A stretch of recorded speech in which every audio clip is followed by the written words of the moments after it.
Hi students.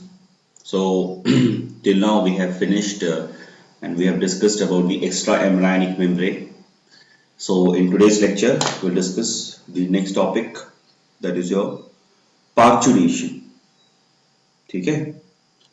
So let's start. तो अभी तक हमने क्या पढ़ा? हमने पढ़ा कि एक्स्ट्रा एम्ब्रायनिक मेम्ब्रेन क्या होता है, प्लासेंटा के कितने टाइप्स कितने हैं, what are the different types of placenta, what is placenta, what is its function, what is its role and significance during the development of the embryo के development में इनका placenta का क्या रोल है, क्या importance है. Then हमने क्या डिस्कस किया, एक्स्ट्रा एम्ब्रायनिक मेम्ब्रेन क्या है, कितने तरह का होता है, ठीक है, और हर एक एक्स्ट्रा एम्ब्रायनिक मेम्ब्रेन का फंक्शन क्या होता है, तो हमने वो डिस्कस किया. Now, as we have till now what we have discussed कि जाइगोट बन गया, फिर आपका ब्लास्टोमेयर बन गया, ब्लास्टुला स्टेज बना, फिर मुरुला, फिर ग्रास्टुलेशन हुआ, ठीक है ना, फिर आपके जर्म लेयर बने, उसके बाद आपका जो एम्ब्रायो है प्रॉपरली इम्प्लांट हो गया, देन प्लासेंटा बना. इसके बाद क्या होता है कि इसके बाद जब प्लासेंटा जब प्रॉपरली बन जाता है, एक्स्ट्रा एम्ब्रायो प्रॉपरली बन जाता है, उसके बाद एम्ब्रायो डेवलप होता है प्रॉपरली फॉर 9 मंथ्स, जिसको हम बोलते हैं जेस्टेशन पीरियड. जेस्टेशन पीरियड कितना दिन का होता है? इट इज अप्रोक्सीमेटली 9 मंथ और 280 डेज, ठीक है, 280 दिन का होता है, या तो हम बोल सकते हैं 9 मंथ्स का होता है. सो टोटल इतना दिन का आपका क्या रहता है? जेस्टेशन पीरियड रहता है, ठीक है, इसी को बोलते हैं जेस्टेशन पीरियड. जेस्टेशन पीरियड का मतलब क्या है, समझना है आपको कि जेस्टेशन पीरियड मतलब एम्ब्रायो जब तक कंप्लीटली मैच्योर नहीं हो जाता, कंप्लीटली रेडी नहीं हो जाता, मतलब मदर्स बॉडी से बाहर निकलने के लिए जब तक रेडी नहीं होता, फुल्ली जब तक बन नहीं जाता, ठीक है ना, तो उसी को बोलते हैं जेस्टेशन पीरियड. तो इंसान के केस में, हमारे केस में जेस्टेशन पीरियड ऑलमोस्ट 9 मंथ्स है. It is little bit variable और 280 डेज, ठीक है. तो पार्चुरेशन क्या होता है? पार्चुरेशन का मतलब होता है कि जब आपका फीटस, जो हमारा ह्यूमन फीटस है या जो एम्ब्रायो है, वो जब कंप्लीटली डेवलप हो जाता है, प्रॉपर डेवलप हो जाता है, तो क्या होगा?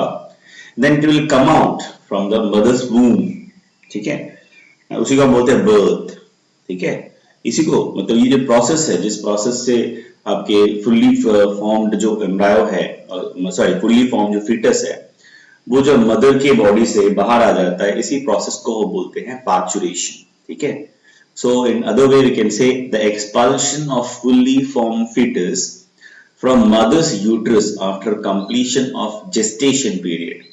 मतलब fully formed fetus जो है मदर्स के बॉडी से बाहर जो निकल जाता है जिस प्रोसेस से, after the 9 month gestation period, उसी को हम कहते हैं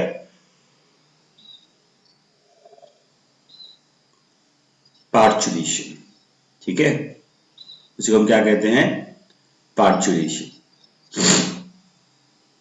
तो आई होप इट इज क्लियर, आपको समझ में आया होगा कि पार्चुरेशन क्या है. पार्चुरेशन मतलब बेबी जब डेवलप होता है उसे हम बोलते हैं जेस्टेशन पीरियड, मतलब जब तक बेबी डेवलप हो रहा है अपने मदर्स वूम में, ठीक है, तो उसे हम जेस्टेशन पीरियड बोलते हैं. जब बेबी डेवलप होकर रेडी हो जाता है, कंप्लीटली बन जाता है, मतलब फॉर्म हो जाता है, कंप्लीटली मैच्योर हो जाता है और बाहर आने के लिए रेडी हो जाता है मदर्स वूम से, फिर क्या होता है कि मदर्स वूम से ऑटोमेटिकली एक प्रोसेस है जिसके थ्रू बेबी बाहर, मतलब मदर्स वूम से या रिप्रोडक्टिव ट्रैक से या यूट्रस से बाहर निकाल दिया जाता है ऑटोमेटिकली बॉडी से. इसी को, इस बाहर निकालने के प्रोसेस को ही हम कहते हैं पार्चुरेशन, ठीक है. So the expulsion of the fully form baby और the fetus from mother's uterus after completion of gestation period is known as parturition. तो यहाँ पे आप ऐड कर लेना, after gestation period is known as parturition, ठीक है. अब जेस्टेशन पीरियड कितने दिन का होता है? 9 मंथ से 280 डेज तक हो सकता है, ठीक है, 9 मंथ्स या 280 डेज, या उससे थोड़ा आगे पीछे हो सकता है, वो वेरी करता है individual to individual, but average 9 months है. नाउ अभी पार्चुरेशन है क्या, ये क्या प्रोसेस है ये हमें समझना होगा. पार्चुरेशन जो है, it is basically A neuro endocrine mechanism. Neuro endocrine mechanism मतलब, न्यूरो मतलब नर्वस सिस्टम भी इसमें इन्वॉल्व होता है, एंडोक्राइन भी लिखा है मैंने, इसका मतलब है कि न्यूरो एंडोक्राइन मतलब nervous system plus endocrine system, दोनों एक साथ काम करते हैं, ठीक है. पार्चुरेशन जो प्रोसेस है उसमें दो जो सिस्टम है हमारे बॉडी का, ठीक है, मदर के बॉडी का, that is endocrine and the nervous system, both are working together for the purpose, ठीक है। सो अगर आपसे पूछा जाए कि पार्चुरेशन क्या मैकेनिज्म है, क्या प्रोसेस है, it's a neuro endocrine process, neuro endocrine mechanism और न्यूरो एंडोक्राइन प्रोसेस, ठीक है। तो पार्चुरेशन में क्या है, नर्वस सिस्टम भी इन्वॉल्व होता है, एंडोक्राइन सिस्टम भी इन्वॉल्व होता है। आगे आपको समझ में आएगा हार्मोन्स कैसे और नर्वस सिस्टम कैसे इन्वॉल्व होता है। नाउ अब क्या होता है, नॉर्मली जब आपका बेबी डेवलप हो रहा है तो उस समय आपका जो प्लासेंटा है, मैंने आपको बात पिछले लेक्चर में डिस्कस किया था कि placenta it is working as a temporary endocrine gland, ठीक है ना। तो प्रोजेस्टेरोन रिलीज करता रहता है ना, तो हार्मोन रिलीज करता रहता है। लेकिन जब बेबी कंप्लीटली मैच्योर हो जाएगा, ठीक है, जब बेबी कंप्लीटली बन जाएगा, फॉर्म हो जाएगा, तो यही प्लासेंटा एक तरह का फैक्टर रिलीज करता है, special type of factors means it's a chemical messenger type और केमिकल सिग्नलिंग, ठीक है। सो क्या करेगा, एक तरह का फैक्टर रिलीज करेगा जिसको हम बोल सकते हैं फीटल इजेक्शन फैक्टर, और ये तभी रिलीज होगा, प्लासेंटा रिलीज करेगा जब बेबी कंप्लीटली फॉर्म हो जाएगा। जब बेबी कंप्लीटली फॉर्म हो जाएगा, then placenta will release fetal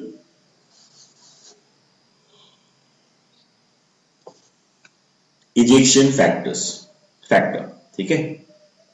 अब ये फीटल इजेक्शन फैक्टर रिलीज होने से क्या होगा, ये क्या करेगा, ये क्या है ये मदर के बॉडी में पहले तो ये फैक्टर क्या होगा, प्लासेंटा से रिलीज होगा तो मदर के ब्लड में मिक्स हो जाएगा, फिर मदर के ब्लड से क्या होगा,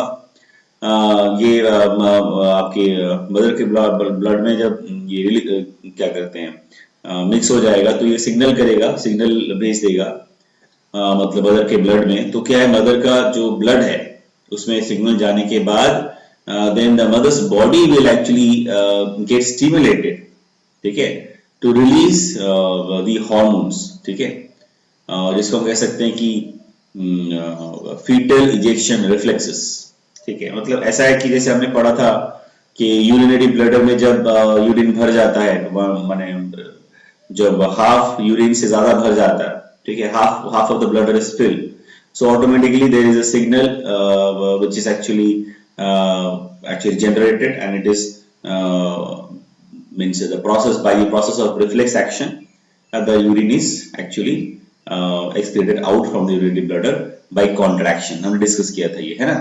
वैसे ही जब आपके प्लासेंटा जब रिलीज करेगा आपका फीटल इजेक्शन फैक्टर, कब रिलीज करेगा, जब फीटस कंप्लीटली डेवलप हो जाएगा, तो मदर्स बॉडी में क्या होगा, एक फीटल इजेक्शन रिफ्लेक्स काम करता है वहां पे, ठीक है, ऑटोमेटिकली, ठीक है। ऐसे क्या होगा, जो मदर के पिट्यूटरी ग्लैंड है उसमें जाके ये स्टिमुलेट करेगा, ठीक है। पहला है प्लासेंटा, अच्छे से समझना है आपको, प्लासेंटा से फीटल इजेक्शन फैक्टर रिलीज होगा, कब रिलीज होगा, जब एम्ब्रायो कंप्लीटली डेवलप हो जाएगा, और जब फीटल इजेक्शन फैक्टर रिलीज होगा तो ऑटोमेटिकली मदर्स के ब्लड से ही मदर के बॉडी में जो ब्लड है और मदर के बॉडी में ऑटोमेटिकली आपका रिफ्लेक्स फैक्टर रिलीज हो जाएगा, और जिसको हम बोलते हैं फीटल इजेक्शन रिफ्लेक्सेस, ठीक है। तो वहां पे रिफ्लेक्स होगा, इससे क्या होगा फाइनली कि जो पिट्यूटरी ग्लैंड है मदर के बॉडी में उसको स्टिमुलेट कर देगा ये प्रोसेस। इससे क्या होगा, वहां से एक हार्मोन है वो रिलीज हो जाएगा, उसका नाम है बर्थ हार्मोन, और जिसे कहते हैं ऑक्सीटोसिन, ठीक है। तो एक बार देख लेते हैं इसको properly. So the fetal ejection factor reaches the mother और maternal blood which stimulate the hormone that is mild uterine contraction called fetal ejection reflexes. Now this stimulate the maternal pituitary gland to release oxytocin, ठीक है। तो अभी हमने वही पढ़ा कि जो फीटल इजेक्शन फैक्टर है वो मदर्स मैटरनल ब्लड में जाएगा, वो स्टिमुलेट करेगा, ठीक है। थोड़ा सा यूट्राइन कॉन्ट्रैक्शन होगा, यूट्राइन वॉल में थोड़ा मसल कंट्रैक्शन होगा, ठीक है, जिसको हम बोलते हैं फीटल इजेक्शन फैक्टर्स। और जब यूट्राइन वॉल में वो मसल कंट्रैक्शन या फिर जो रिफ्लेक्स एक्शन होता है, ये रिफ्लेक्सेस दिखता है वहां पे शुरू हो जाता है, तो उससे क्या होगा, पिट्यूटरी ग्लैंड स्टिमुलेट हो जाएगा और क्या रिलीज कर देगा, ऑक्सीटोसिन रिलीज कर देगा, ठीक है, जिसको हम बोलते हैं birth hormone, right. Now as a result the uterine contraction increase. पहले क्या हुआ था, फर्टिलाइजेशन फैक्टर रिलीज हुआ था तो थोड़ा सा मैंने हल्का आपका या माइल्ड जो यूट्राइन कंट्रैक्शन वो हुआ था, लेकिन जो ऑक्सीटोसिन रिलीज हो जाएगा वही माइल्ड यूट्राइन कंट्रैक्शन बढ़ जाएगा धीरे धीरे, ठीक है। जितना ऑक्सीटोसिन रिलीज होता रहेगा उतना ही ज्यादा जो यूट्राइन वॉल का कॉन्ट्रैक्शन है, मसल कंट्रैक्शन, वो बढ़ता रहेगा, ठीक है। और इसी को बोलते हैं लेबर पेन, ठीक है। मतलब ऐसा होता है कि आपको सबको पता है कि हमने डिस्कस किया कि जो एम्ब्रायो है वो कहाँ सेटल होता है, यूट्राइन वॉल में सेटल होता है, यूट्रस के, है ना। और जहां पे सेटल होता है वहां पे प्लासेंटा बनता है, मतलब जो कोरियन है वो बनता है, और it is going deep inside the endometrium wall, ठीक है ना। और वहां पे जाके ब्लड वेसल के साथ कनेक्ट हो जाता है। अब क्या होगा उसी एरिया में, ठीक है, पूरे एंडोमेट्रियम जो आपके एरिया है वहां पे जितने मसल्स है वो विगरसली कंट्रैक्ट होना शुरू हो जाएगा। इससे क्या होगा, इससे आपको समझ में आ रहा है कि वो जो प्लासेंटा है, कोरियोनिक विलाई है, वो जो कनेक्शन है वो क्या होगा, डिस्टर्ब होगा, ठीक है। और वो डिस्टर्ब क्यों हो रहा है, क्योंकि वो उसीलिए, मतलब जब तक वो एक साथ जुड़े हुए हैं तो बेबी का डिलीवरी नहीं हो सकता। तो वो एक्चुअली वो जो कनेक्शन है वो टूटना चाहिए, ठीक है। और वो तोड़ने के लिए कंटिन्यूअसली विगरस जो आपका कॉन्ट्रैक्शन है एंडोमेट्रियम वॉल का वो शुरू हो जाता है। और शुरू में जो होता है वो माइल्ड होता है, क्योंकि that is because of the effect of the fetalization factor जो कि प्लासेंटा से निकलता है। लेकिन जब थोड़ा सा माइल्ड जो कॉन्ट्रैक्शन स्टार्ट होता है, शुरू हो जाता है आपके एंडोमेट्रियम वॉल में, it will send a signal to pituitary automatically, and उसके बाद पिट्यूटरी से हार्मोन रिलीज हो जाता है ऑक्सीटोसिन, जो इस प्रोसेस को, ये जो यूट्राइन कॉन्ट्रैक्शन जो कॉन्ट्रैक्शन हो रहा है इसको और बढ़ा देता है, मैक्सिमम कर देता है, ठीक है। इससे क्या होगा, मदर को बहुत पेन फील होता है because the placenta is going to break now, ठीक है। अब वो जो कनेक्शन था प्लासेंटा का, वो जो आपकी इसके साथ आपके फीटस के साथ, वो अभी टूटने वाला है, ठीक है। और इसीलिए जैसे आप मान लीजिए कि आपके आपके कहीं पे हाथ में कहीं पे थोड़ा सा स्किन मतलब किसी भी कारण कट गया और थोड़ा सा वो निकला नहीं, रह गया है, तो अगर आप उसको धीरे धीरे खींचोगे तो आपको कैसा लगेगा, दर्द होगा। बिल्कुल वैसा ही जब प्लासेंटा उसमें तो कंप्लीटली अटैच है, ठीक है ना, तब वो जब धीरे धीरे टूटता है तो कितना दर्द होता है, बहुत ज्यादा दर्द होता है, ठीक है। और यही जो पेन है इसी को बोलते हैं लेबर पेन, ठीक है। And it is the indication that the baby is going to come out, ठीक है। इसी को बोलते हैं लेबर पेन। नाउ अब क्या होगा, this is the time when the cervix get dilated। अभी क्या होगा, सर्विस भी डायलेट हो जाएगा। डायलेट मतलब क्या होता है, रिलैक्स हो जाता है, और मतलब रेडी फॉर बर्थ, ठीक है। Now from the dilated cervix and uterine contraction the baby get expelled out, ठीक है। अभी क्या होगा, सर्विक्स भी डायलेटेड हो गया, यूट्राइन कंट्रैक्शन भी कंटिन्यूसली हो रहा है, और ये कंट्रैक्शन तब तक चलेगा जब तक कि प्लासेंटा कंप्लीटली टूट के बेबी जो है आपके मदर्स वूम से बाहर ना आ जाए, तब तक ये कॉन्ट्रैक्शन होता रहेगा। So that's why the mother is feeling the pain continuously until the delivery, ठीक है। So this is the process by which the baby is actually or the baby is coming out or expelled out from the mother's womb after it completely get mature, ठीक है। and this is the process that is known as parturition। इसी को बोलते हैं क्या, parturition, ठीक है। अब इसमें थोड़ा सा फ्लो चार्ट देख लो, फ्लो चार्ट के बेसिस में हम इसको समझ सकते हैं। यू कैन सी पहला क्या होगा, फर्टिलाइजेशन फैक्टर रिलीज होगा प्लासेंटा से। कैसे, फुल्ली फॉर्म फीटस जब बच जाएगा तो प्लासेंटा रिलीज कर देगा फर्टिलाइजेशन फैक्टर। उसके बाद क्या होता है, then automatically this fertilisation factor it will start mild uterine contraction, थोड़ा हल्का यूट्राइन कंट्रैक्शन जो है मसल कंट्रैक्शन वो स्टार्ट हो जाएगा, ठीक है। और इसी को बोलते हैं फर्टिलाइजेशन रिफ्लेक्स, ठीक है। उसके बाद क्या होगा, ऑक्सीटोसिन रिलीज हो जाएगा, because of this process oxytocin release हो जाएगा पिट्यूटरी से। देन क्या होगा, ऑक्सीटोसिन रिलीज होने के बाद क्या होगा, द कंट्रैक्शन, जो यूट्राइन कंट्रैक्शन है वो मैक्सिमम हो जाएगा। देन उसके बाद क्या होगा, जो यूट्राइन जो है जो आपकी सर्विक्स है, उसके बाद यूट्राइन वॉल है, ये डायलेट हो जाएगा। And after that expansion will be done, and that is your that's finally we call it as birth of the baby, ठीक है। तो एक्सपल्शन हो गया और बेबी का जन्म हो जाता है। So this is the process, ठीक है। सो अब तक हमने क्या देखा कि फर्टिलाइजेशन मतलब गैमेट हमने पूरा डिस्कस किया ह्यूमन रिप्रोडक्शन में, कि गैमेट्स क्या होता है, रिप्रोडक्शन क्या होता है, कैसे होता है ह्यूमन बीइंग में। दो तरह का गैमेट्स होता है, मेल एंड फीमेल, ठीक है, दोनों अलग अलग होते हैं, कैसे बनते हैं। उसके पहले हमने पढ़ा था रिप्रोडक्टिव सिस्टम कैसा है, क्या स्ट्रक्चर है दोनों मेल एंड फीमेल में। उसके बाद फर्टिलाइजेशन हो जाता है, उसके बाद फर्टिलाइजेशन के बाद इम्प्लांटेशन होता है, डेवलपमेंट होता है, उसके बाद फाइनली फुल्ली फॉर्म बेबी है जो वो एक्सपेल्ड आउट हो जाता है यूट्राइन वॉल से, and that is called birth. ठीक है, so this the complete process by which the baby actually born in case of in case of human being what we're discussing now। ठीक है, ठीक है ना। आफ्टर द एक्सपल्शन, अभी भी क्या होता है, इसके बाद भी काफी सारे कुछ प्रोसेसेस हम डिस्कस करेंगे। After the expulsion of the foetus the placenta is lost.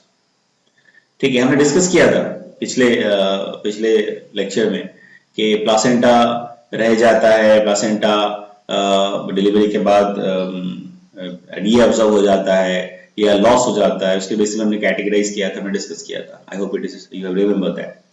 सो अब इन ह्यूमन केस में क्या होता है कि after the expulsion of the foetus the placenta is lost. ठीक है, तो एक्सपल्शन हो जाता है जब बेबी का बर्थ हो जाता है, बेबी जब एक्सपल्ड हो जाता है, बाहर निकल जाता है मदर्स यूट्रस से, उसके बाद जो प्लासेंटा है that is going to lost. ये आपका लॉस हो जाता है। ठीक है, अब देखो ये जो पूरा प्रोसेस है आपका पार्चुरेशन का, इसको हम कुछ एक फेजेस में डिवाइड कर सकते हैं। So let us discuss. First is dilation phase. ठीक है, क्या होता है, relaxation is the hormone which is required where in this phase. हमने पढ़ा था रिलैक्सेशन के बारे में केमिकल कंट्रोल एंड कोऑर्डिनेशन में, तो वही यहाँ पे फिर से पढ़ रहे हैं। Relaxation is the hormone is required where in this phase. ठीक है, रिलैक्सिंग जो है इस फेज में, फर्स्ट फेज में लगता है, इसको dilation phase, and it dilates the cervix. क्या करता है रिलैक्सिंग, सर्विक्स को डायलेट कर देता है। ठीक है, नेक्स्ट है एक्सपल्शन फेज। ठीक है, एक्सपल्शन फेज मतलब ऑक्सीटोसिन जो है आपका रिस्पॉन्सिबल इस प्रोसेस के लिए, इसीलिए ऑक्सीटोसिन को हम बर्थ हार्मोन भी बोलते हैं। ठीक है, और कैसे होता है, यूट्राइन स्ट्रॉन्ग यूट्राइन कंट्रैक्शन होता है। ठीक है, और इसको हम बोलते हैं लेबर पेन। ठीक है, इसके बाद क्या होता है, एमनियन जो है जिसके अंदर बेबी रहता है वो रप्चर हो जाता है। ठीक है, और बहुत सारे कुछ प्रोसेसेस होते हैं, वो हम डिस्कस करेंगे थोड़ा। देखिए, अब जब बेबी फर्स्ट टाइम बेबी का बर्थ होता है, पार्चुरेशन के बाद जब बेबी बाहर आता है, तो आप सबने सुना होगा, आपको पता होगा कि the baby is crying for the first time. ठीक है, रोता है बेबी। ठीक है, क्यों रोता है बेबी, अगर हम पूछेंगे आपसे। ठीक है, और बाकी जो है ना, अभी तक जो प्रॉपर बॉडी का जो डिफरेंट फंक्शन है बेबी का, ठीक है, वो सब कुछ अभी तक स्टार्ट नहीं होता था।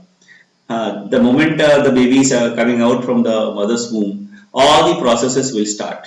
ठीक है, most of the process, lungs काम करना शुरू कर देगा, सर्कुलेटरी सिस्टम काम करना शुरू कर देगा।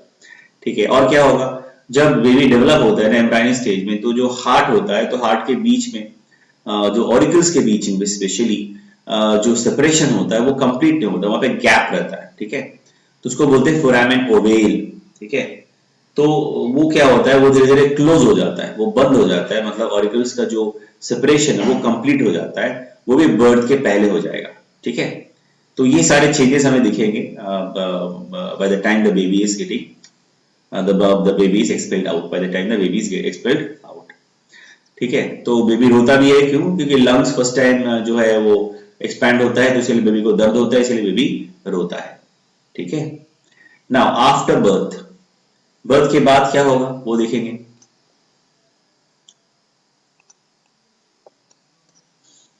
After birth the uterus come back to its original.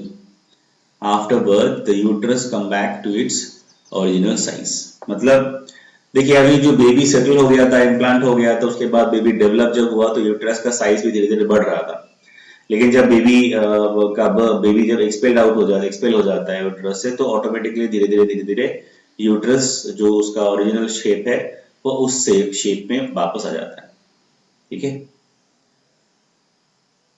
और जो प्लासेंटा है वो तो लॉस्ट हो जाता है, हमने डिस्कस किया था। ठीक है, now next there are certain terms will discuss जो हमें कॉमनली बहुत सुनने में मिलता है और जो कि बहुत जरूरी है एग्जाम के पॉइंट ऑफ व्यू से, वो डिस्कस कर लेंगे।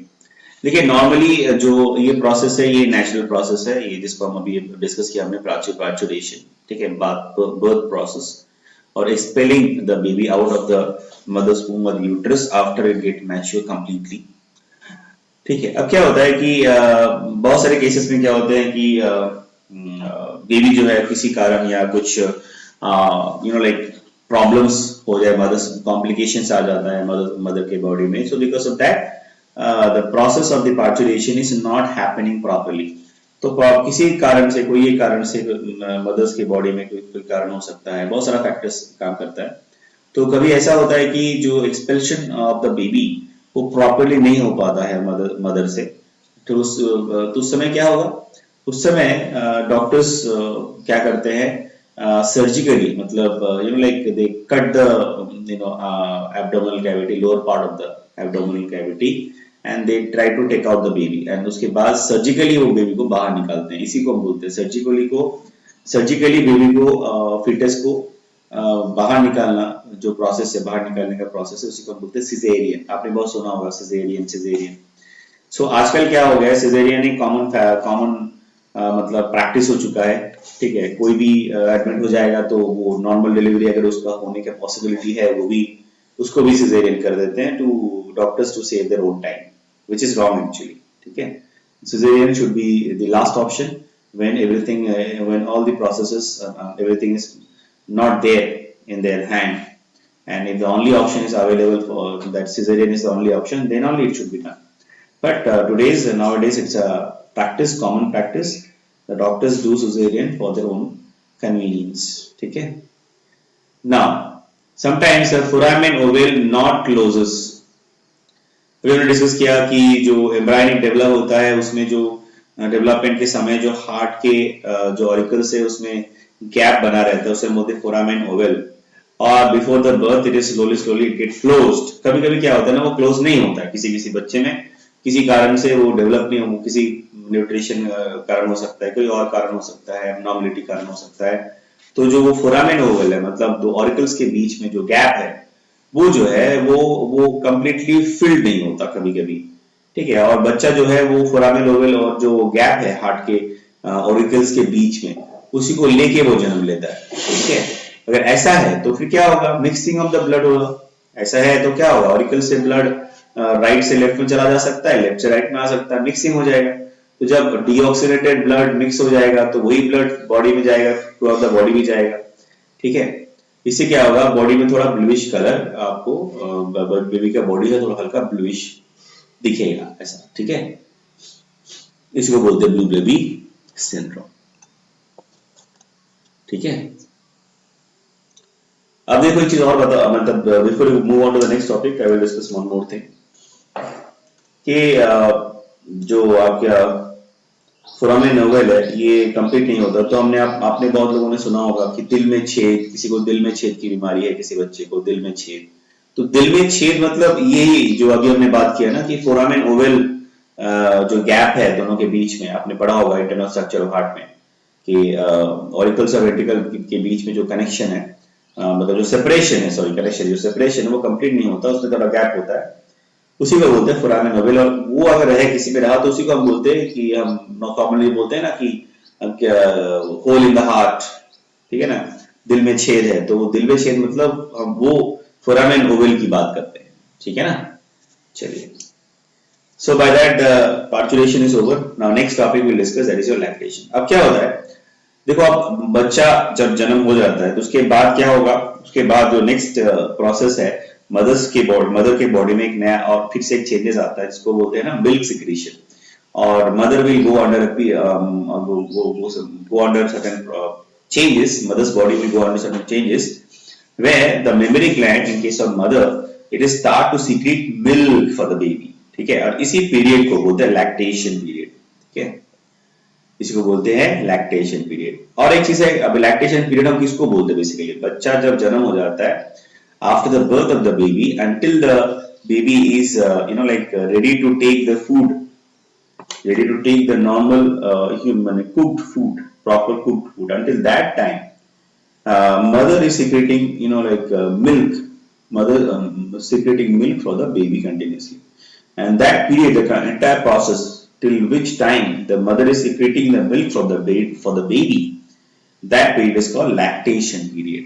ठीक है, और वो कब स्टार्ट हो जाता है, immediately after the birth. ठीक है, तो उसके बारे में बात करते हैं। चलिए, so the entire process of lactation, अब मैंने बोला कि एंटायर प्रोसेस जो है, एंटायर जो टाइम है जबकि जब तक कि मदर मिल्क सीक्रेट करता है बेबी के लिए, उसे आप कहते हैं लैक्टेशन पीरियड।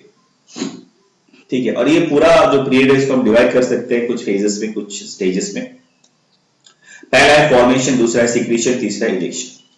क्या है, पहले तरह समझ लेते हैं बेसिक क्या है। फॉर्मेशन मतलब मिल्क बनने का प्रोसेस, ठीक है, ठीक है, मतलब बेबी के लिए मिल्क बनेगा, तो मिल्क बनने का जो प्रोसेस है वो हमें देखना है। उसके बाद मिल्क बनने के बाद क्या होता है, वो सीक्रेट होता है। वो कहाँ सीक्रेट होता है, कैसे सीक्रेट होता है। अब सीक्रेट होने के बाद क्या होगा, फाइनली जो है इजेक्ट होगा ना। अभी बेबी को तो वो मिल्क पीना भी है, बेबी तो उसी मिल्क के ऊपर अभी सर्वाइव करेगा। क्योंकि देखो ऐसा है कि first 6 month the baby should only feed mother's milk, nothing else, पानी भी नहीं पीना चाहिए, ठीक है। तो पूरा बेबी का जो डेवलपमेंट है, पूरा बेबी का जो सिस्टम है, वो सिर्फ और सिर्फ मदर के मिल्क के ऊपर डिपेंड करता है, ठीक है। तो क्या कैसे होता है, पहले मिल्क बनता है, फॉर्मेशन होता है, फिर सीक्रेट होता है, उसके बाद जब भी जरूरत पड़ता है बेबी को, सो इट इज ऑल्सो इजेक्टिंग, ठीक है ना। जो चलो डिस्कस करते हैं। पहला है formation. See, the formation and the secretion of the milk is in the alveoli, in the mammary gland, ठीक है। तो जो मेमोरी ग्लैंड का जो एल्वियोलाई है, ठीक है, सो हमने डिस्कस किया था मेमोरी ग्लैंड का एल्वियोलाई कहाँ होता है, क्या स्ट्रक्चर आपको पता होगा। सो द एल्वियोलाई जो पार्ट है मेमोरी ग्लैंड में, तो वहां पे प्रेगनेंसी पीरियड के दौरान, ठीक है, मतलब आपका ये प्रोसेस धीरे धीरे स्टार्ट हो जाता है। और जो इजेक्शन होता है मतलब बेबी का, उसके बाद जो आपके जो बेबी क्या करते हैं, they automatically, it's a reflex action, हमने डिस्कस भी किया था, suckling of the nipples. Automatically baby जो निपल्स उसको सकल कर, उसको the baby suckling the nipples, ठीक है। और इससे क्या होता है, स्टिमुलस जनरेट होता है मदर की बॉडी में ऑटोमेटिकली, और it is automatically helping the baby to suckle the milk, ठीक है। तो पहले क्या होगा, फॉर्मेशन होगा, मिल्क सीक्रेट होगा, और कहाँ होता है, वो एल्वियोलाई जो होता है मेमोरी ग्लैंड के, वहां पे सीक्रेट होता है, ठीक है। और ये ड्यूरिंग प्रेगनेंसी पीरियड में स्टार्ट हो जाता है धीरे धीरे। और जब बेबी इसको सकल करता है, बेबी जब इसको निपल को सकल करता है, तो जो मिल्क है वो इजेक्ट होना स्टार्ट हो जाता है और बेबी को मिल्क मिलना स्टार्ट हो जाता है, ठीक है। अब ये जो सारा मिल्क का सिक्रेशन, मिल्क का जो इजेक्शन है, ये सारा नेचुरल रिफ्लेक्सेस है एक्चुअली। जैसे कैसा होता है कि बेबी जब सकल करेगा जो nipple, so it is also going to stimulate to secrete more and more milk, ठीक है। Automatically to secrete, it will stimulate the mother's, it stimulate actually inside the mother body. As a result, the mother body automatically secrete more and more milk for the baby, ठीक है। चलिए next. अब ये जो process है आपका mother के body में मिल्क फॉर्म होना, फिर रिजेक्शन होना, ये भी क्या है, ये भी एक न्यूरो एंडोक्राइन प्रोसेस है। जैसे हमने पार्चुलेशन में पढ़ा, वो भी एक न्यूरो एंडोक्राइन प्रोसेस है। हमने क्यों बोला न्यूरो एंडोक्राइन प्रोसेस है, हमने देखा कि उसमें हार्मोन भी इन्वॉल्व है। उसके बाद आपका जो मसल कंट्रैक्शन हो रहा है, मसल कंट्रैक्शन होने के लिए नर्वस सिस्टम जरूरी है। मसल कॉन्ट्रैक्ट होगा मतलब there are some nerves which are actually regulating the contraction of the muscle. तो यहाँ पे नर्वस सिस्टम और एंडोक्राइन सिस्टम दोनों ही इन्वॉल्व होते हैं। बिल्कुल वैसे ही आपकी लैक्टेशन जो प्रोसेस है, जो फॉर्मेशन ऑफ द मिल्क है, सिक्रेशन ऑफ द मिल्क है, इजेक्शन ऑफ द मिल्क है, ये जो प्रोसेस है लैक्टेशन पीरियड का, इसके लिए भी ये जो प्रोसेस है that is also involve, that is also actually depends on neuro and endocrine, both processes, nervous and endocrine process दोनों के ऊपर डिपेंड करता है, ठीक है। Now, so let us see the point. Now, the formation and the secretion of the milk in the alveoli in the mammary gland starts during the pregnancy period. Pregnancy start हो जाता, pregnancy period से start हो जाता है, ठीक है। But the flow, that is the ejection, start after the childbirth. तो secretion तो pregnancy के समय से start होता है, लेकिन जो आपका इजेक्शन प्रोसेस है, जो फ्लो ऑफ द मिल्क है, वो सिर्फ और सिर्फ चाइल्ड के जन्म के बाद से होता है, after the birth of the child, ठीक है। और वो कब होगा, जब बेबी निपल से मिल्क को सक करना स्टार्ट करेगा, ठीक है। क्यों, because it is actually a reflex action. जब तक बेबी सक नहीं करेगा निपल्स, आपके निपल से मिल्क को, तब तक इजेक्शन नहीं होगा। ये एक नेचुरल प्रोसेस है, नेचुरल रिफ्लेक्स एक्शन, ठीक है। ये हमने पहले भी रिफ्लेक्स एक्शन में डिस्कस भी किया था, ठीक है ना। This is the neuroendocrine process. अभी हमने डिस्कस किया, ये क्या है, न्यूरोएंडोक्राइन प्रोसेस है where a sensory stimuli, hormone, nervous, sensory stimuli, then hormones and nervous system, everything play important role in this function। हमने अभी वही सेम चीज बता, यहाँ पे सेम पॉइंट बता रहा है कि एंडोक्राइन सिस्टम और नर्वस सिस्टम दोनों ही इस प्रोसेस में इन्वॉल्व होता है। ठीक है, now first is secretion, next second is secretion. Formation हमने देखा, सीक्रीशन। Now this include the milk formation from the memory gland are to be stimulated by some hormone like prolactin.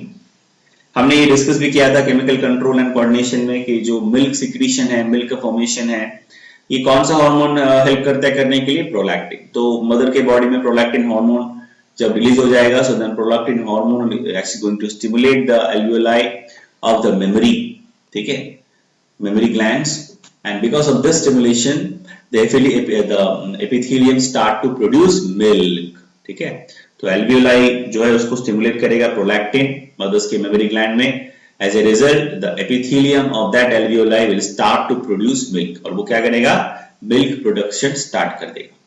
ठीक है, next the prolactin secretion is stimulated when the estrogen and progesterone level are low. देखो सब कुछ एक साथ एक दूसरे के साथ रिलेटेड है। हमने देखा था कि जब प्रेगनेंसी स्टार्ट होता है तो फिर आपका प्लासेंटा बन जाता है, तो फिर हमने ये भी देखा था, हमने डिस्कस किया था, प्रोजेस्टेरॉन का लेवल हाई रहेगा ड्यूरिंग द प्रेगनेंसी पीरियड। तो लेकिन जब पार्चुरेशन हो जाता है तो प्रोजेस्टेरॉन, एस्ट्रोजन, इन दोनों का ही जो लेवल है वो क्या हो जाता है, बहुत कम हो जाता है। So that is actually a signal कि अभी इसका ये क्या सिग्नल है, ये सिग्नल ये है कि प्लासेंटा खत्म हो चुका है, मतलब बेबी अभी मदर्स वूम्ब से बाहर आ चुका है। ठीक है, बर्थ हो चुका है बेबी का। इसका मतलब क्या है कि बेबी को अभी मिल्क की जरूरत है, तो दैट इज अ सिग्नल।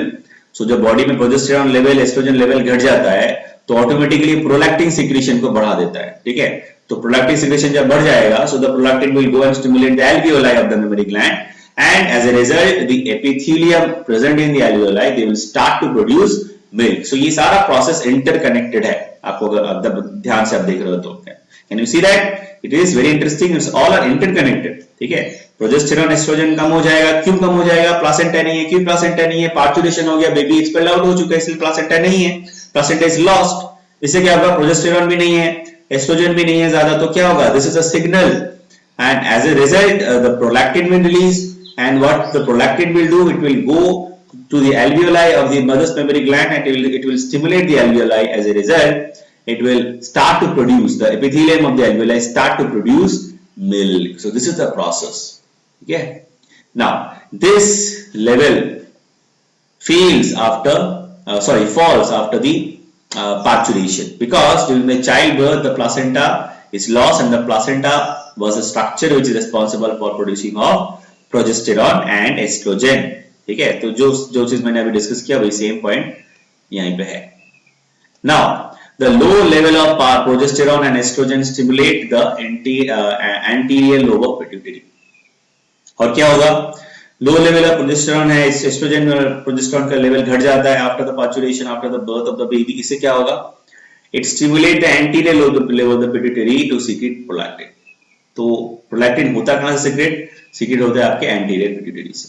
ठीक है, और इस प्रोसेस को, ये जो आपका प्रोजेस्टेरॉन और एस्ट्रोजन का लेवल घट जाता है, इसीलिए it is going to stimulate the anterior lobe of pituitary to secrete prolactin. इस प्रोसेस को बोलते हैं हम लोग लैक्टोजेनेसिस और मिल्क प्रोडक्शन। क्या बोलते हैं हम इसे, लैक्टोजेनेसिस और मिल्क प्रोडक्शन। ठीक है, नेक्स्ट गैलेक्टोजेनेसिस। तो गैलेक्टोजेनेसिस क्या है, maintenance of continuous production and flow of milk. Galactogenesis क्या है, maintenance of continuous production and flow of milk. ठीक है, मतलब एक तो है मिल्क प्रोडक्शन का जो प्रोसेस, उसको हम बोलते हैं लैक्टोजेनेसिस। अब मिल्क प्रोडक्शन तो हो गया, लेकिन बेबी को तो कंटिन्यूअसली मिल्क की जरूरत है, because the baby will be hungry continuously after some time, in a frequently the baby is going to suckle the milk, है ना। इसके लिए जो प्रॉपर जो मिल्क का प्रोडक्शन है, प्रॉपर जो मिल्क का क्वांटिटी है, उसको मेंटेन करना पड़ता है बॉडी में, और उसी प्रोसेस को हम बोलते हैं galactogenesis. The maintenance of the continuous production of the and the flow of the milk is known as galactogenesis. और ये कंट्रोल किससे होता है? This is also controlled by some hormones like growth hormone, thyroxine and cortisols etcetera. So ये जो galactogenesis है, proper maintenance of the milk production and the supply inside the mother's body, it is done by certain hormones, namely growth hormone, thyroxine, cortisols, etc. Now finally the last process, this is third actually, पिछला वाला second था, उसके पहले वाला first था, ये third है, तो please correct कर लो। There is a milk ejection. Milk ejection क्या होता है? Hormone is responsible for this process is oxytocin, ठीक है। हार्मोन जो है ऑक्सीटोसिन, इसको बर्थ हम हार्मोन भी बोलते हैं, और इसको इसका दूसरा एक नाम है, पता है? इसको हम बोलते हैं फ्रेंडशिप हार्मोन एज वेल। हम क्यों बोलते हैं ऑक्सीटोसिन को फ्रेंडशिप हार्मोन, पता है आपको? Why? Because this oxytocin hormone is actually helping to actually build a bond और a connection between baby and the mother.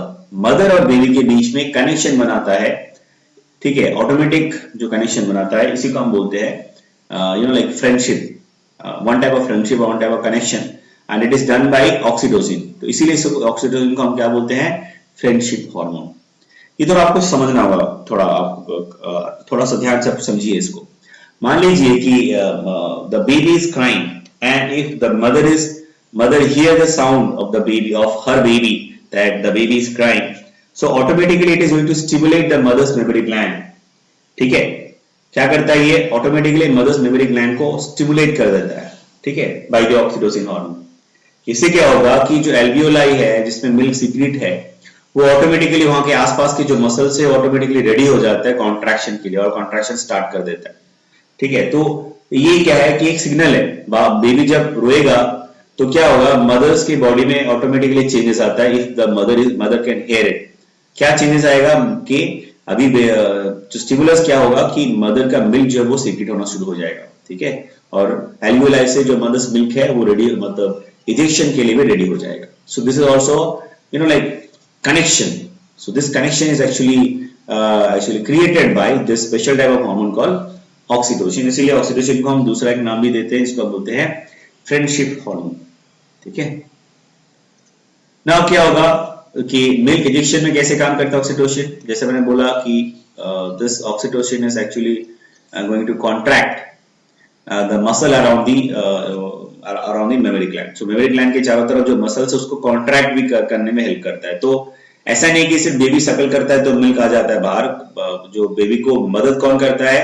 Memory gland में जो मसल्स होते हैं ना, that is also going to contract and it is helping the baby to suckle the milk. It is not only the baby who is only by his own energy the baby suckling the milk. Baby is also putting some energy, and it is the baby is getting it is actually get help by this process also, where the oxytocin hormone is stimulate the muscles around surrounding the mammary gland, which contract and help the baby to get the milk. ऐसे क्या होता है? contraction होगा तो milk क्या होगा? आसानी से eject होगा, milk ejection होगा आसानी से। इससे क्या होगा? बेबी को मिल्क सकल करना, मतलब सक करने में भी आसानी होती है, ठीक है। So that is a process of milk ejection. Now, अब देखो ये जो प्रोसेस है ये आपके बर्थ के बाद ये बहुत स्लो होता है, ठीक है, मतलब after the parturition it is slow, but धीरे धीरे ये आपका जो प्रोसेस है वो कंटिन्यूस हो जाएगा और आपका जो प्रोसेस है स्मूथ हो जाता है, ठीक है। अच्छा, पहला जो है मिल्क सिक्रीशन, ये आपने भी बहुत बार टीवी में आप ऐड देखते रहते हो, गवर्नमेंट का ऐड आता रहता है कि जो बेबी का मिल्क है, सबसे पहला ये गवर्नमेंट बताता है, गवर्नमेंट के एड्स में ये हमें बताते हैं हमेशा, आपने भी देखा होगा कि 6 महीना माँ के दूध के अलावा कुछ भी नहीं देना, इवन पानी भी नहीं पिलाना चाहिए। वैसे ही जब बेबी का जन्म होता है उस समय जो मदर्स का फर्स्ट मिल्क है, जो पहला मिल्क है, वो मिल्क बहुत थोड़ा थिक होता है, येलो कलर का होता है। पहले जमाने में लोग क्या करते थे, लोगों को लगता था वो गंदा है, खराब है, तो उसको निकाल देते थे, उसको फेंक देते थे। बट एक्चुअली में ये सबसे इंपॉर्टेंट है, ये फर्स्ट मिल्क है, ये बहुत ही इंपॉर्टेंट है, बहुत ही जरूरी है। इसीलिए अभी ये देखा जाता है कि बेबी हॉस्पिटल में अगर बेबी का जन्म हुआ या फिर घर में हुआ तो ये अब इंश्योर करते हैं कि बेबी का जो मदर्स का जो फर्स्ट मिल्क है वो बेबी को मिले, ठीक है। और वो जो फर्स्ट मिल्क जो प्रोडक्शन होता है उसको हम बोलते हैं कोलोस्ट्रम। उस मिल्क का नाम होता है कोलोस्ट्रम और उसका कलर होता है, वो थिक होता है, थोड़ा नॉर्मल जो मिल्क होता है उससे थिक होता है, थोड़ा सा येलोइश कलर का होता है, ठीक है। अब आप पूछोगे सर ये फर्स्ट मिल्क इतना एसेंशियल क्यों है?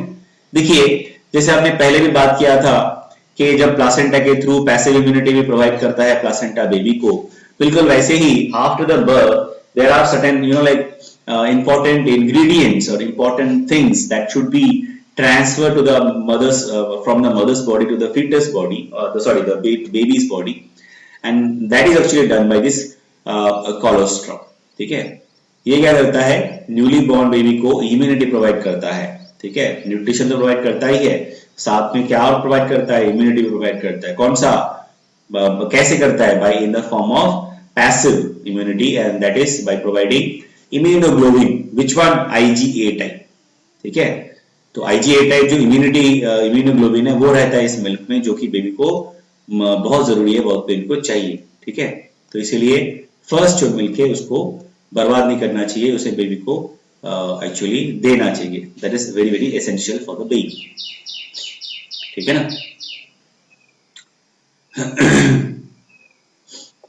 अब जो इंजेक्शन है मैंने अभी डिस्कस किया था, वही सेम चीज. You can see chart, flow chart you can see here, that is very easy to remember and understand.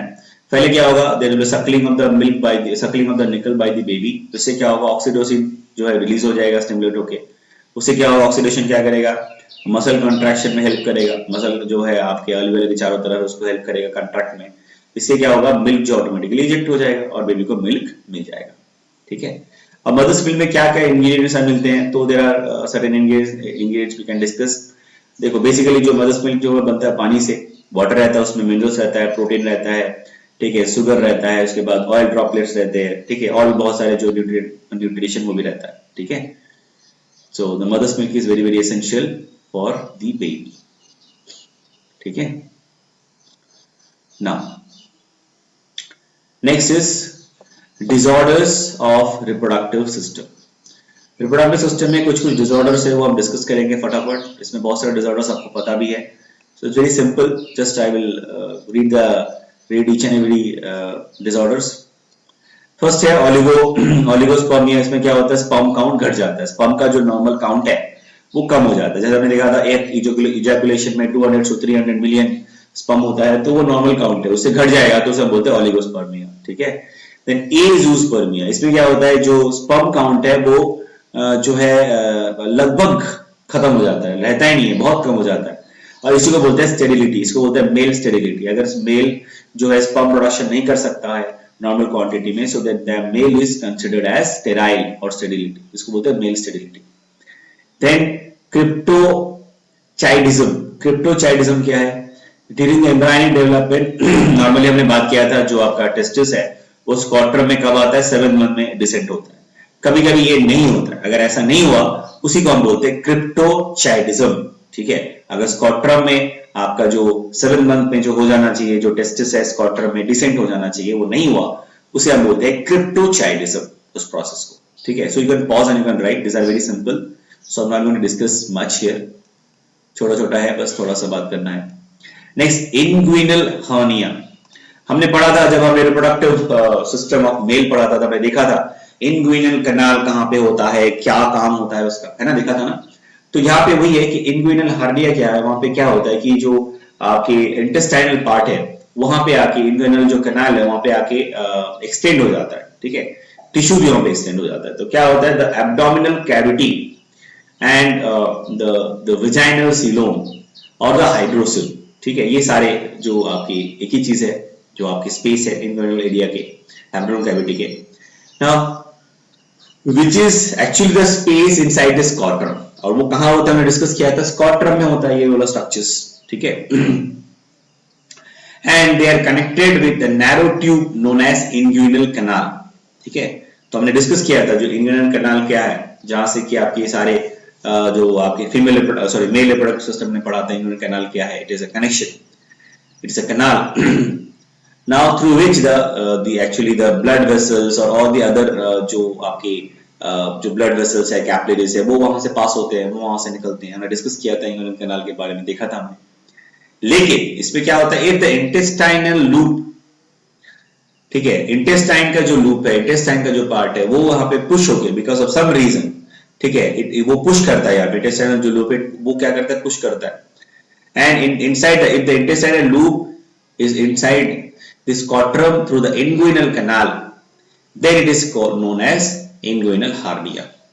तो इंग्विनल कैनाल के थ्रू अगर इंटेस्टाइनल पार्ट, इंटेस्टाइनल जो लूप है वो अगर यहाँ पे अगर मतलब किसी भी तरह से यहाँ तक आ जाता है, वहां पे जो मसल से उसको टिश्यू यहाँ को पुश करता है, उसको उस इंग्विनल कैनाल जो इंग्विनल जो कैनाल है उसको ब्लॉक कर देता है, इसी कंडीशन को हम बोलते हैं इंग्विनल हार्निया। ठीक है, इसको क्या बोलते हैं? Inguinal hernia. ठीक है, एंड ड्यू टू दिस, अब इससे क्या होगा, जब इंग्विनल हार्निया ब्लॉक हो जाएगा तो उसका इफेक्ट भी होगा ना। इससे क्या होगा, जो वास्ट डिफरेंस है ये क्या होगा, it will not able to transport the sperm during ejaculation, क्योंकि अभी इंग्विनल कैनाल वहां पे ब्लॉक हो चुका है, तो वो कंटिन्यूसली प्रेशर देगा वास्ट डिफरेंस को, तो वास्ट डिफरेंस भी ब्लॉक हो जाएगा, बंद हो जाएगा। ठीक है, इससे क्या होगा, जो आपका ट्रांसपोर्टेशन है स्पर्म का वो बंद हो जाएगा। जब के समय में जो वास्ट डिफरेंस से ही तो जाता है स्पर्म, है ना, तो वो भी नहीं जा पाएगा, वो भी बंद हो जाएगा। इसीलिए इससे क्या होता है, बहुत प्रॉब्लम हो जाता है मेल को, male also become little bit, and this process is this condition is painful. Inguinal hernia क्या है ना, बहुत पेनफुल होता है, बहुत दर्द होता है पेशेंट को। और इससे क्या है, क्यों दर्द होता है, क्योंकि सारा जो आपके कैनाल्स है, आपके वास्ट डिफरेंस ये ब्लॉक हो गया, इसलिए दर्द ज्यादा होता है। ठीक है, अब इसको ट्रीटमेंट कैसे है, इसको ट्रीटमेंट करने के लिए सर्जिकली हमें वो पार्ट जो है, जो इंटेस्टाइनल लूप है या जो टिश्यू है जो कि आपके इंग्विनल कैनाल में फंस गया है या वहां पे चला गया है, उसको हम रिमूव कर देते हैं। ठीक है, तो उससे ठीक हो जाता है। नेक्स्ट, गायनाकोमास्टिया, ये पहले भी आपने पढ़ा होगा। It is seen in case of male, but the male show certain feminine characters such as enlargement of breast. हमने पहले ही पढ़ा था गायनाकोमास्टिया, हम जब केमिकल कोऑर्डिनेशन पढ़ रहे थे उसमें भी। तो फीमेल जैसा कैरेक्टरिस्टिक्स मेल में डेवलप हो जाता है, जैसे कि ब्रेस्ट का भी डेवलपमेंट हो जाता है थोड़ा बहुत, इसीलिए इसी कंडीशन को बोलते हैं gynaecomastia. Then hysterectomy, surgical removal of uterus.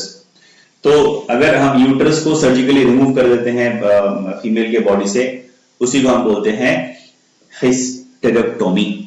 ठीक है, ये डिजीज तो नहीं है एक्चुअली, ये डिजीज कैसे मतलब क्या एक्चुअली होता क्या, हम इस पे क्यों डिस्कस कर रहे हैं, आपको ये समझना होगा।